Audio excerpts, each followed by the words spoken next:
My inspirations for the film were the actual daring women I've known in my life. I've known, my mother was a very daring woman. All of her friends were. They were always at the kitchen table trying to get involved in the Board of Education. They were also trying to create things because it was very hard for some of them to get jobs in the 80s and the 70s.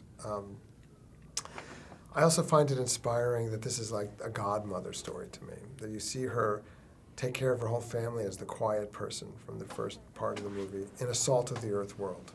Metal garage, soap operas of her mother's at home, and become a force.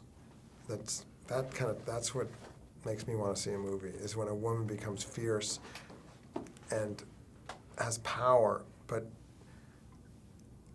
not in a glamorous way, in a way that she ends up being very forgiving and benevolent, but you can see that she's a very, very intense, fierce person inside there.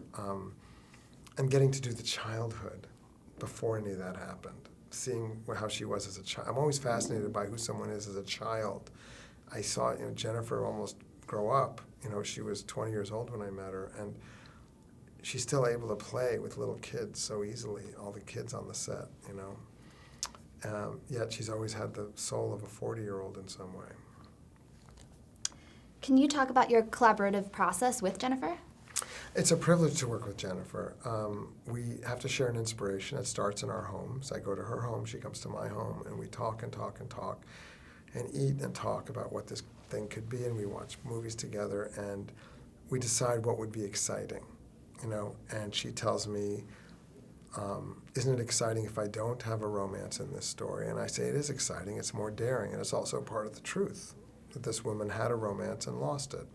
Yet she had a guy who was strong enough to be her best friend after their divorce. And as someone who is divorced once, I can tip my hat to that and say that's unconditional love.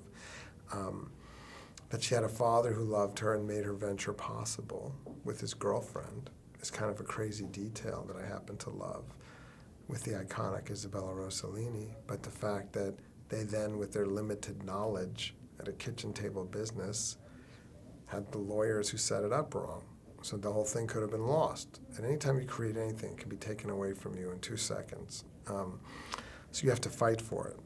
And it was great to watch Jennifer become that person who would never back down from any fight to protect herself and her family, and ultimately forgive and carry her family into the future,